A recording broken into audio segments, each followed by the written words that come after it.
भारत में एक छोटी दुकान चलाना, हम सब जानते हैं, कोई आसान काम नहीं है।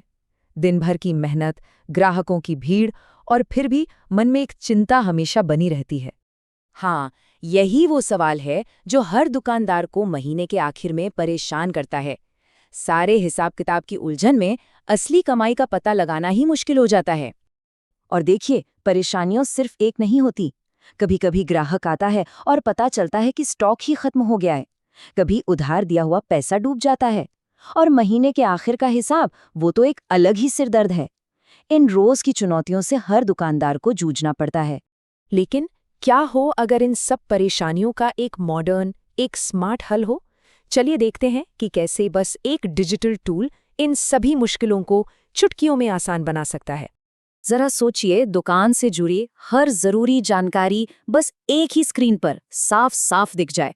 कोई कंफ्यूजन नहीं, कोई उलझन नहीं, एक ही नज़र में पूरे बिजनेस पर पूरा कंट्रोल। तो चलिए अब थोड़ा और गहराई में जाते हैं और समझते हैं कि ये ऐप रोज के कामों को अंदाजे से चलाए जाने वाले काम से बदलकर एक स्मार्ट मैनेजमेंट में कैसे बदलता है।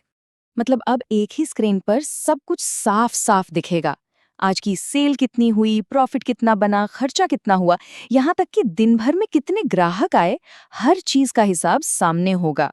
ये कमाल का है। अब स्टॉक खत्म होने का या माल खराब होने का कोई डर ही नहीं। ये ऐप पहले ही बता देगा कि कौन सा सामान कम हो रहा है, कौन सा बिल्कुल नहीं बिक रहा, या फिर कहीं कोई चीज एक्सपायर तो नहीं होने वाली। इससे ये पहचानना बहुत आसान हो जाता है कि कौन सा प्रोडक्ट दुकान का हीरो है और कौन सा सिर्फ शेल्फ में जगह घेर रहा है। इसका सीधा फायदा ये है कि जो पैसा बेकार के स्टॉक में फंसा था, वो अब बिजनेस में वापस लग सकता है। मतलब अब अंदाजा लगाने की कोई जरूरत नहीं। मान लीजिए कपड़ों या जूतों की दुकान है, तो ये ऐप साफ साफ बताएगा कि कौन सा रंग और कौन सा साइज ग्राहक सबसे ज्यादा पसंद कर रहे हैं। यानी सिर्फ वही माल खरीदा जाएगा जो बिकता है, जिससे नुकसान कम होगा और प्रॉफिट ज्यादा। और हाँ, ये ऐप सिर्फ समस्या नहीं बताता, बल्कि समाधान भी देता है। ये खुद ब खुद सुझाव देगा कि जो प्रोडक्ट ज्यादा बिक रहा है, उसे और मंगवा लेना चाहिए। ठीक इसी तरह जो प्रोडक्ट्स थोड़ा धीरे धीरे बिक रहे हैं, ऐप उनके लिए भी सलाह देता है कि अगली बार इन्हें थोड़ा कम मात्रा में खरीदें, ताकि पैसा ना फंसे। और सबसे जरूरी बात, जो सामान बिल्कुल नहीं बिक रहा, मतलब जो डेड स्टॉक बन गया है, ऐप उसे पूरी तरह से बंद करने की सलाह देता है। इससे तो सीधे सीधे नुकसान से बचा जा सकता है। दुकान में भीड़ लगी हो तो भी टेंशन की बात नहीं। बिलिंग अब बहुत तेज होगी। चाहे हाथ से एंट्री करें, क्यूआर कोड स्कैन करें या बस बोलकर बिल बना दें, ग्राहक को ज्यादा इंतजार नहीं करना पड़ेगा। अच्छा, इन्वेंट्री और बिलिंग तो ठीक है। चलिए अब देखते हैं कि पैसों के मैनेजमेंट में ये ऐप कैसे मदद करता है, क्योंकि असली प्रॉफिट तो यहीं से निकल कर आता है। कितना पैसा आ रहा है और कहाँ जा रहा है, इसका पूरा हिसाब अब आंखों के सामने होता है। मतलब हर एक रुपए पर पूरी नजर रहेगी। सिर्फ कमाई ही नहीं, बल्कि असली प्रॉफिट मार्जिन कितना है, ये भी हफ्ते या महीने के हिसाब से ट्रैक किया जा सकता है। इसका सीधा मतलब है कि अब हर फैसला अंदाजे पर नहीं, बल्कि पक्के डेटा के आधार पर होगा।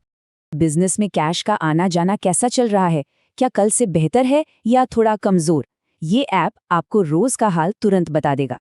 और अब आते हैं उस मुश्किल पर जो शायद कई छोटे बिजनेस के लिए सबसे बड़ा सिरदर्द है, उधार। इस ऐप के पास इसका भी एक बहुत स्मार्ट तरीका है। सोचिए, हर ग्राहक का एक तरह का रिपोर्ट कार्ड। ये ऐप हर ग्राहक को उसके पेमेंट रिकॉर्ड के हिसाब से एक क्रेडिट स्कोर देता है। इससे ये जानना बहुत आसान हो जाता है कि कौन समय पर पैसे लौटाता है और कौन नहीं।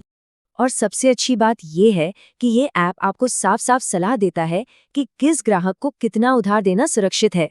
जैसे ये बता सकता है कि इस कस्टमर को सिर्फ 30% उधार दें। महीने के अंत में हिसाब किताब के लिए घंटों परेशान होने की जरूरत अब खत्म। GSTR 1 हो या प्रॉफिट लॉस स्टेटमेंट, सारी जरूरी रिपोर्ट्स बस एक क्लिक में तैयार, और इन्हें सीधे अपने CA को भी भेजा जा सकता है।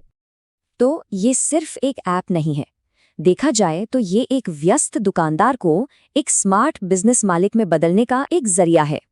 ये बिजनेस का एक भरोसेमंद साथी है जो हर कदम पे साथ देता है। असल में ये आपका अपना डिजिटल मुनीम है। तो सवाल यही उठता है कि सही टेक्नोलॉजी और एक सही पार्टनर के साथ किसी भी बिजनेस को कितना आगे ले जाया जा सकता है।